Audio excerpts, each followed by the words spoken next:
Guys, so we got to the airport safely, thank God. But this time around, I was not feeling any type of way, unlike when my sister left. When I saw the movie Salah Mohammed airport gate, when my sister was leaving, I felt really emotional, but I did not show it. But this time around, I did not even feel any type of way. I was not emotional when I saw the gates.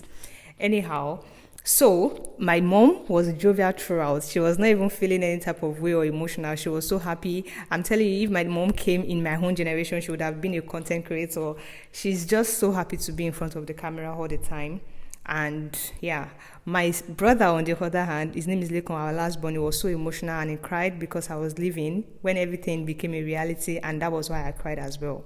My mom gave me that padlock to make sure that I locked my hand luggage, even though I told her that it was not necessary, but she made sure that I locked my bag. You know, African mothers.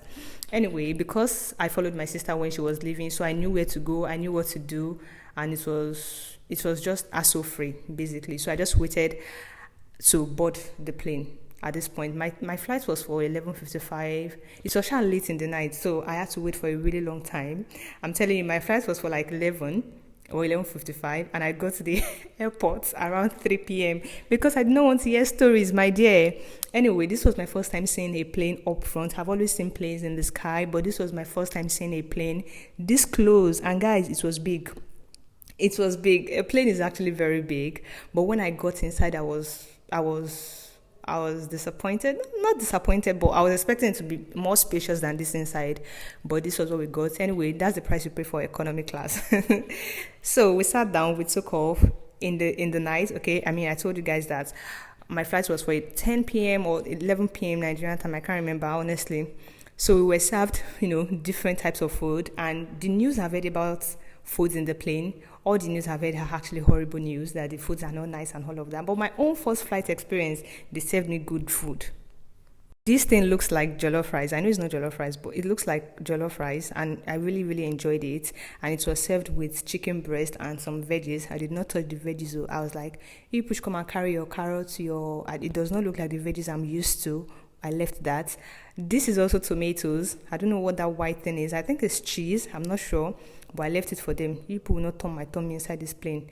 This thing is so sweet. I don't know what it is as well, but I did not take it because it was too sweet. And then we served juice as well. So I really enjoyed the meal that they served in the plane, and they also served us water. And funny enough, I did not drink this water. I don't know, 7 hours flight, I did not drink any water. And then we served coffee, all at different intervals. Then I settled down to watch a movie, and I really enjoyed it. I've forgotten the name of that movie. When we got to the airport at Istanbul, I was, wow, this airport is the definition of beauty. Very big and very beautiful. But because I was so tired, I could not explore. I could not move around so much. I was so tired. I just found a place to sit down and sleep. I slept for a long time. Let me tell you guys something. Before I left Nigeria, I saved a lot of movies from Netflix that on my layover, I'm going to watch these movies. But I slept. I did not watch anything. So when it was time to leave, we left and we got to the Manchester airport. And it took some time for my bag to arrive. I was like, hey, hope my village people did not follow me here. Where's my bag? But I got my bag and my friends came to pick me. I'm so lucky that I have friends in this city because that was what made my journey so stress-free. So I arrived in the UK last night, as you can see from my head warmer and my turtleneck. I arrived in the UK last night, but I could not do any vlog.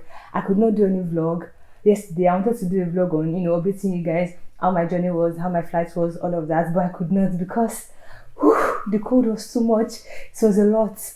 I knew it was going to be cold. I was expecting it to be cold. I was mentally prepared for the cold. As a matter of fact, most of the clothing that I brought, they were for cold. Okay, I brought a lot of cold clothes, right?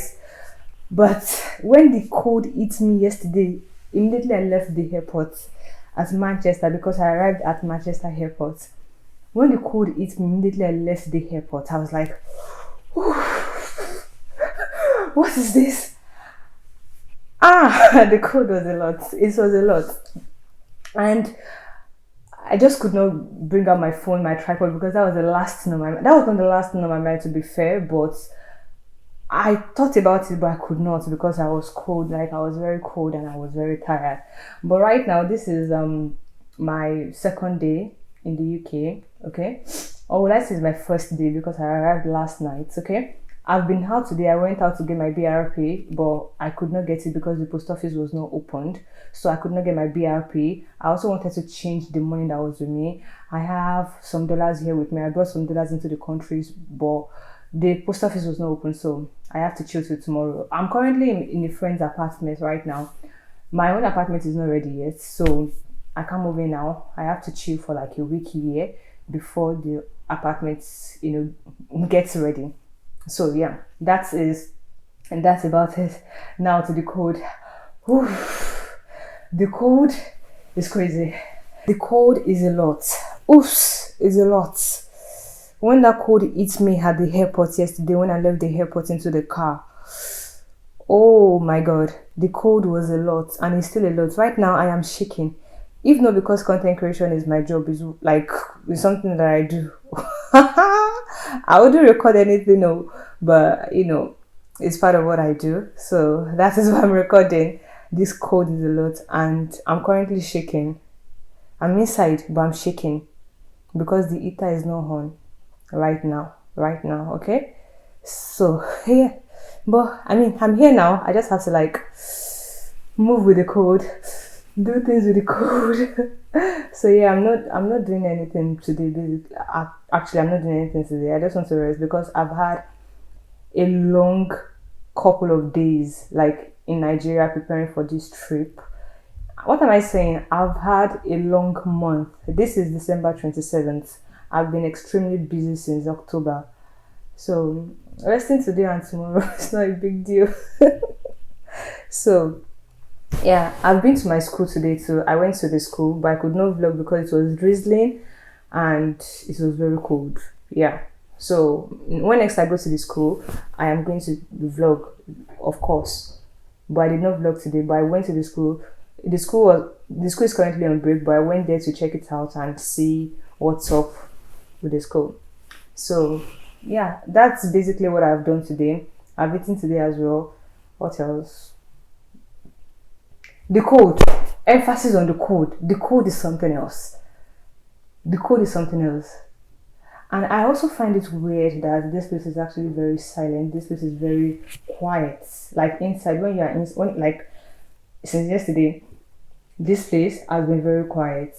Well, I was told that is the norms, but that is not the norms in Nigeria where I was coming from. Like if the gate does not open, somebody will come inside the house. Like in Nigeria, if the gate does not open, one chicken will shout. Although chicken really shouts in my home place, but if the gate does not open, the generator sound is always constant. That one is very constant. That one is very constant. If the generator is not on, somebody will drive in. One of these three noises are very constant. The gate, somebody driving in, and the generator. The generator is even very constant. The generator noise, very constant noise. But this place is actually quiet in a weird way, like very weird. But I'll get used to it because that one is not a big deal for me. It's even to my own advantage. But the code is not. The code is not to my advantage at all.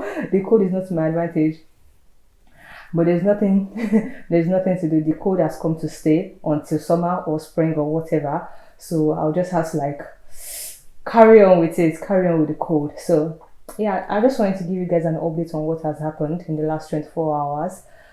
Well, it's not even up to 24 hours. I've not spent 24 hours in the UK, but in the last few hours since I arrived, that's what I've been up to. The code, number one. Then I've been to school. Then I also walked around the streets this morning to get my BRP because the post office is not very far from this place.